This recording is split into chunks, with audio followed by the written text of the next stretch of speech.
Salam sejahtera Bapak Ibu Saudara yang terkasih di dalam Tuhan Yesus Kristus. Kita kembali bertemu dalam program Renungan GKJ Semarang Timur. Segala kemuliaan hanya bagi Tuhan. Sebelumnya marilah kita berdoa.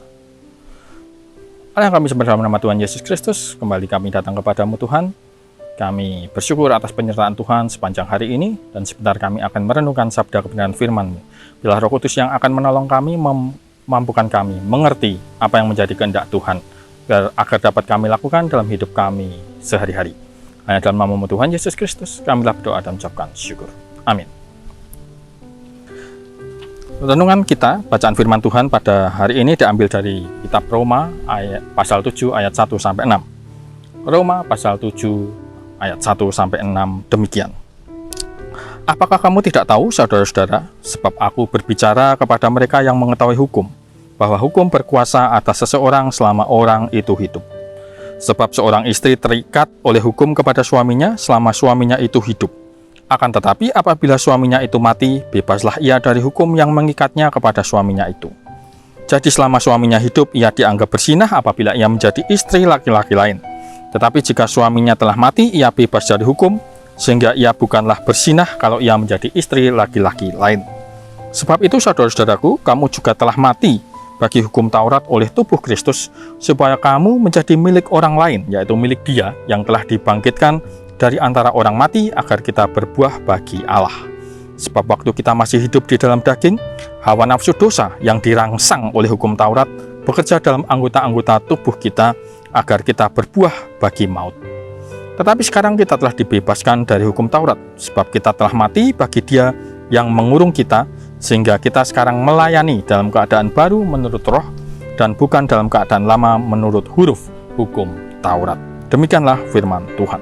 Saudara-saudara yang terkasih di dalam Tuhan Yesus Kristus, dalam menyikapi hukum Taurat, terdapat kecenderungan beberapa atau sebagian orang Kristen mengabaikan hukum Taurat dengan alasan karena Taurat itu produk perjanjian lama yang sudah lampau, dan sekarang sudah ada Injil di zaman perjanjian baru saat ini.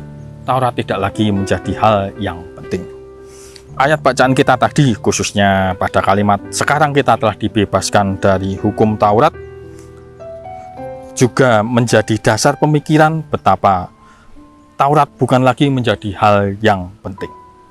Ada juga yang berpikir bahwa sekarang kita hidup di bawah kasih karunia, bukan lagi di bawah hukum Taurat, sehingga Taurat tidak lagi menjadi hal yang penting.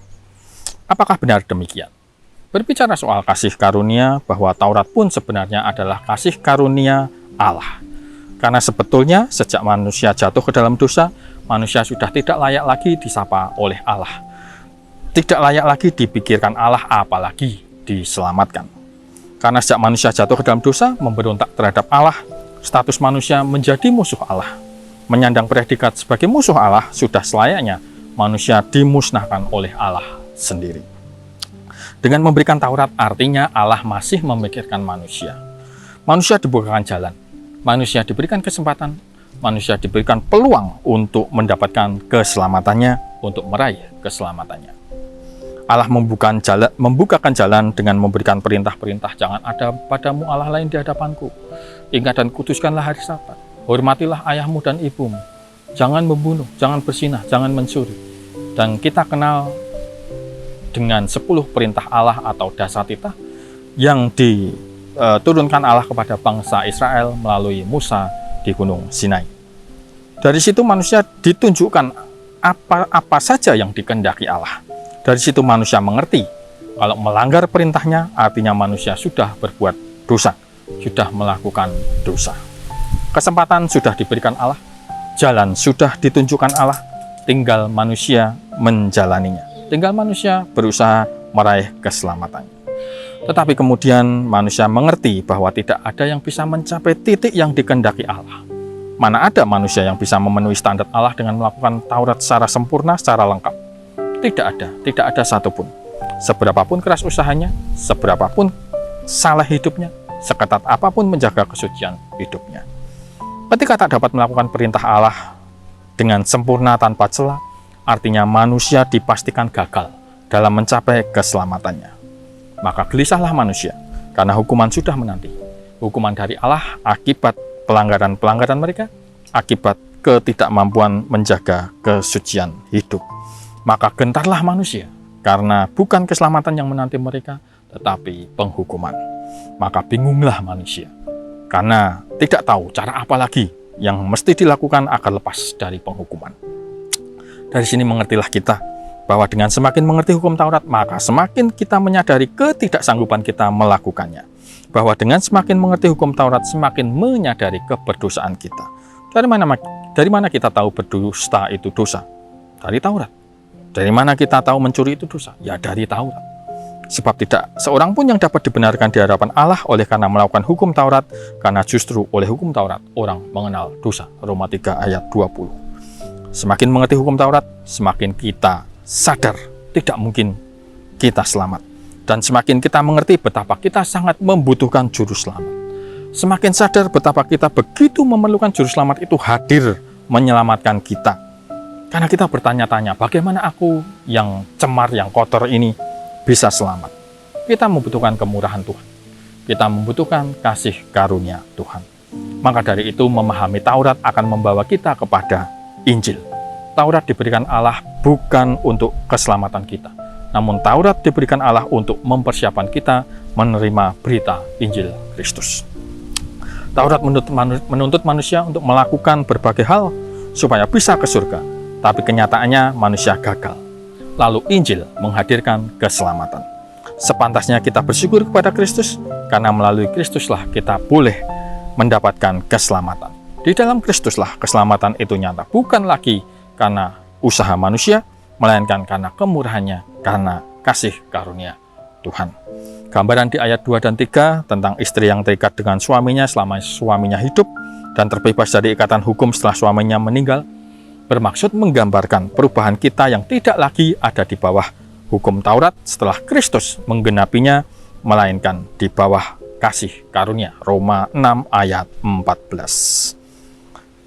Oleh karena itu, ketika kita menerima Injil, apa yang tertulis dalam Roma 6 ayat 15 menjadi pertanyaan bagi setiap kita dalam menyikapi hukum Taurat. Di sana dituliskan, jadi bagaimana? Apakah kita akan berbuat dosa karena kita tidak berada di bawah hukum Taurat, tetapi di bawah kasih karunia? Sekali-kali tidak. Alkitab sudah memberikan jawaban yang begitu jelas, bahkan sangat jelas, sekali-kali tidak. Tidak lagi hidup di bawah hukum Taurat tidak berarti kita bebas berbuat dosa, bebas melanggar aturan-aturan Tuhan yang ada di dalamnya. Kasih karunia yang kita terima dari Tuhan tidak lantas menjadikan kita legal berbuat dosa, tidak lantas menjadikan kita kendor dalam menjaga kesucian hidup. Mari kita pikirkan, orang-orang yang hidup di bawah hukum Taurat itu begitu ketat menerapkan aturannya secara detail. Mereka begitu serius menjaga hidupnya dengan tidak berbuat dosa, dengan tidak membunuh, dengan tidak berzinah. Bahkan mereka membuat aturan-aturan bagaimana seharusnya menguduskan hari Sabat. Kesucian menjadi hal yang penting, yang sangat diperhatikan. Dengan hidup suci, berharap dirinya diperkenan Tuhan, demi keselamatan yang tidak pernah bisa mereka raih. Mereka begitu ketat, begitu disiplin, luar biasa taat menjalankan perintah Tuhan, demi keselamatan yang tidak pernah bisa mereka raih. Sekarang, Tuhan memberikan kasih karunia-Nya. Tuhan sudah memberikan, bahkan menjamin, keselamatanmu karena iman percayamu kepada Kristus. Sulit dipahami kalau orang yang menerima Injil tidak mau mendisiplin hidupnya sesuai kehendak Bapa. Akan menjadi aneh kalau orang di bawah Injil kualitas hidupnya kalah dibanding orang-orang Taurat. Bagaimana bisa orang yang sudah diselamatkan beribadah seenaknya, tidak menghormati Tuhan? Bagaimana bisa orang yang sudah diselamatkan tidak menjaga hidupnya tetap bersih karena telah dibebaskan dari hukum Taurat? Bagaimana bisa orang yang sudah diselamatkan semakin malas melayani Tuhan, bahkan tidak mau melayani Dia? Ini kan salah berpikir dari orang-orang Kristen masa kini. Mestinya kita semakin giat, semakin gigih, semakin tahan banting dalam ibadah kita kepadanya, dalam kita melayani Dia, karena keselamatan sudah disediakan bagi kita. Mari kita pikirkan itu, mari kita renungkan itu. Setelah kita hidup dalam anugerah-Nya, mestinya kualitas hidup kita tidak semakin merosot, tetapi semakin naik, semakin berkualitas, semakin tinggi nilainya. Di dalam Taurat, mata ganti mata, gigi ganti gigi, Tetapi Yesus mengajarkan, berikan pipi kirimu ketika ditampar pipi kananmu. Matius 5 ayat 38. Artinya, Injil menggantikan pembalasan dengan pengampunan. Injil mengajarkan bahwa pengampunan memiliki nilai yang lebih tinggi dibanding pembalasan. Taurat memerintahkan jangan berzinah, tetapi Injil mengajarkan setiap orang yang memandang perempuan serta menginginkannya di dalam hatinya sudah berzinah dengan dia di dalam hatinya. Matius 5 ayat 28. Perzinahan tidak semata diperhitungkan secara fisik, tetapi baru dari keinginan yang muncul saja sudah merupakan pelanggaran. Injil menjadikan perintah jangan berzinah ini lebih tinggi nilainya dari yang sebelumnya. Taurat memerintahkan jangan membunuh, tetapi Injil mengajarkan setiap orang yang membenci saudaranya ialah seorang pembunuh manusia. 1 Yohanes 3 ayat 15. Bahwa membunuh tidak semata diartikan menghilangkan nyawa seseorang, tetapi lebih dalam lagi, kebencian yang ada di dalam hati, kebencian terhadap sesamanya itu pun pembunuhan. Injil menjadikan perintah jangan membunuh ini lebih tinggi nilainya dari yang sebelumnya. Injil tidak mendowngrade atau menurunkan standar, tetapi justru mengupgrade atau meningkatkan nilai pengajarannya. Nah, ketika nilai-nilai kerajaan Allah itu sudah terupgrade semakin tinggi, sedangkan hidup kita malah terdowngrade atau menurun, berarti ada yang salah dalam diri kita. Ada yang perlu diberesi di dalam diri kita. Maka dari itu perbaikilah hidupmu. Tingkatkan kualitas hidupmu semakin baik, dan semakin baik. Hari demi hari, semakin benar di hadapan Tuhan, semakin selaras dengan kehendak Bapa. Injil merupakan kabar sukacita yang luar biasa untuk kita. Tetapi hal ini tidak lantas menjadikan Taurat bisa dikesampingkan. Mengapa? 1. Karena Taurat pun asalnya dari Tuhan yang berisi kebenaran. Bagaimana bisa kita mengesampingkan, mengabaikan perintah yang berasal dari Tuhan? Kita tetap harus melakukannya, tetapi bukan lagi dengan tujuan untuk mendapatkan keselamatan, melainkan karena kita mengasihi Tuhan. Yang kedua, karena dengan mengerti Taurat, mengerti tuntutan-tuntutannya, menjadikan kita mengerti betapa rapuhnya manusia yang dengan segala daya upayanya tidak akan dapat melakukannya. Yang artinya, dia tidak akan selamat. Yang ketiga, karena dengan mengerti Taurat, kita semakin mengerti betapa mulia, betapa tinggi nilai dan berharganya Injil itu. Injillah yang menjadi jawaban atas ketidakmampuan, ketidakberdayaan manusia memenuhi hukum Taurat. Injil yang membukakan pintu keselamatan kepada manusia yang tidak berdaya. Apa berita Injil itu? Kristuslah berita Injil itu. Kristuslah yang menggenapi hukum Taurat. Matius 5 ayat 17. Kristuslah yang menanggung hukuman yang ditimpakan atas pelanggaran-pelanggaran manusia terhadap hukum Taurat di atas kayu salib. Sehingga dengan iman percaya kita kepada Kristus, kita tidak binasa, melainkan beroleh hidup yang kekal. Amin. Mari kita berdoa. Sungguh kami bersyukur Tuhan, Allah kami sembah dalam nama Tuhan Yesus Kristus atas firman-Mu yang boleh kami dengar pada saat ini. Kami bersyukur karena kami saat ini hidup di bawah kasih karunia Tuhan, sehingga Tuhan menjamin keselamatan kami. Namun demikian, biarlah kami tetap melakukan apa yang menjadi perintah Tuhan, apa yang menjadi kehendak Tuhan, sebagai bentuk ungkapan syukur kami, sebagai bentuk kami mengasihi Tuhan, bukan lagi untuk mengupayakan keselamatan.